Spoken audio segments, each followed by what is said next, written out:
Hello, good morning Year 6. Welcome back to another maths session. It is Friday the 17th of April and today we are going to be looking at solving multi-step word problems. Now, first of all, we're going to get our brains working by having a little go at a Kahoot challenge. It is based upon the Numeracy Ninjas and your code is here, 0210899. So get ready to pause the video and go and have a go at this. When you're done, unpause, come back and watch this video, okay? Right, hopefully you did really well on that, okay?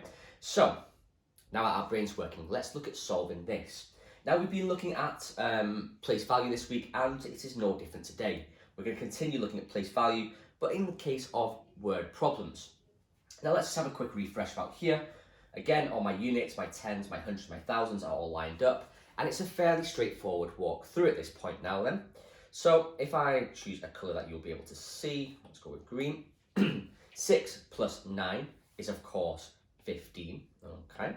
So I'm going to carry that 1 over. Now I'm in my tens column now, so I've got 5 tens plus 7 tens is 12, plus 1 10, that's going to be 13 tens. Okay, moving on to my hundreds column, 300s plus 300s is 600s, plus 1 is 700s. And then here, that's a fairly straightforward walkthrough, okay? And again, I just need to make sure that I keep it all into those columns, especially when it comes to looking at decimal numbers.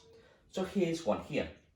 And I need to make sure that I don't fall down any traps of moving the decimal place around. Because if I put this into column addition, and I put my 13.79 here, if I go, well, hold on, I'm going to write my 8 there, my point there, my 4 there, my 2 there, it's just going to get a little bit messy.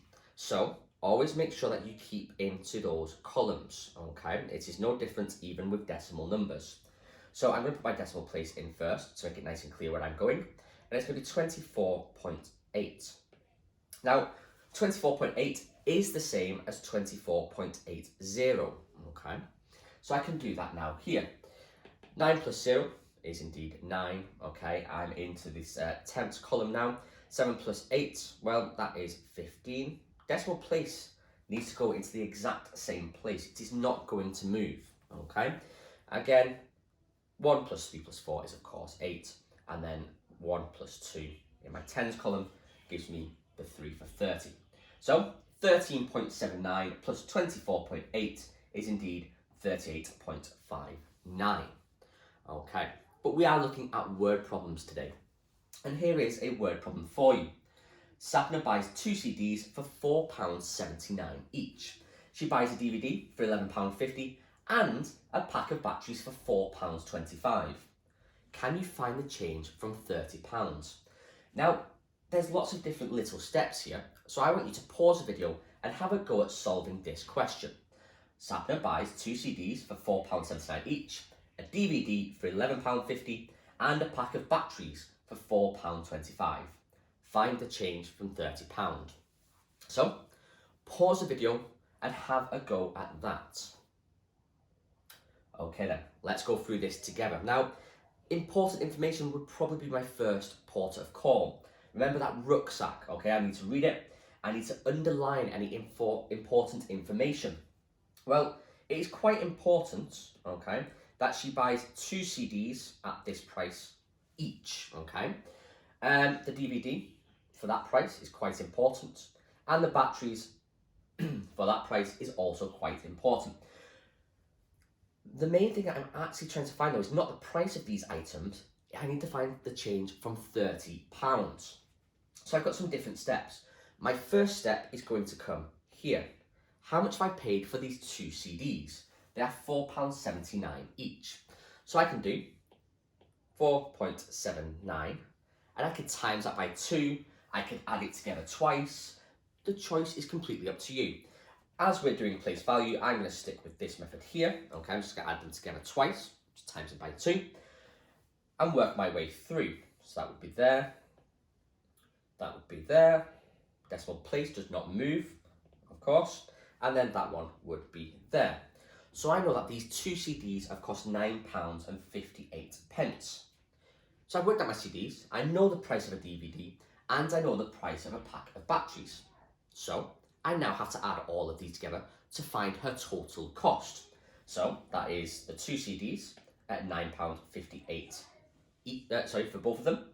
I need to add on my DVD at £11.50, and I need to add my batteries at £4.25. Work my way through as I usually would. Okay, so 8 plus 0 is obviously going to be 8, plus 5 is going to be a 3 there and a 1 there, so it's 13.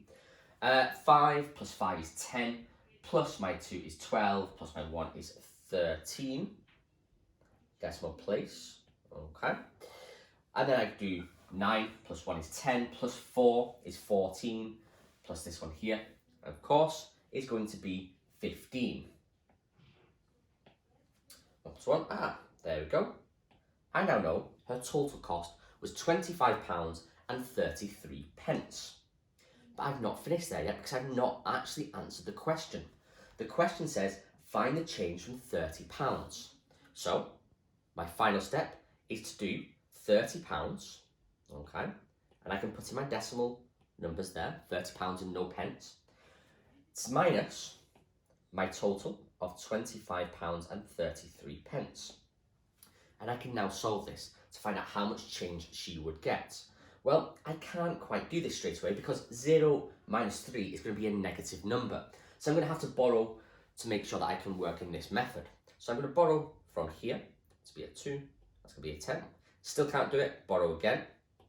Still can't do it, borrow again, and there we go. I can now do 10 minus 3, which is of course 7. I can do 9 minus 3, which is 6. My decimal place does not move. 9 minus 5, well, that is going to be 4, and 2 minus 2 is 0. So, there we go. I've now worked out the change, and I can confidently say Sapna gets £4.67 change from £30. And there is my answer. And I've worked through step by step. I've got my sort of evidence, I've got my working out mathematically, I've got my answer. Even better if I've put this into a sentence at the end, and I've solved the problem, okay? So always read underlying important information, okay? Calculate what calculations you're going to be using, solve it, answer it, and then check it all back at the end. Work through and make sure that this is correct. Maybe work it out again, and therefore you know that you are 100% accurate. Okay then. So your work for today: squares, triangles and circles. Your sheets have been sent to your parents. They are also on Google Drive as always. There are some extension activities on StudyLadder if you have finished. And of course, answers will be sent at the end of the day. Now, if you do want me to mark them, that is not a problem. Take a photograph of it and send it to me on Skype or Class Dojo or by email, and I will mark it for you. Otherwise, answers will come to you at the end of the day. Okay, Year 6. So our final lesson for this week. I'm looking forward to seeing some wonderful work, and I look forward to speaking to you very, very shortly. Thank you very much, Year 6, and speak to you soon.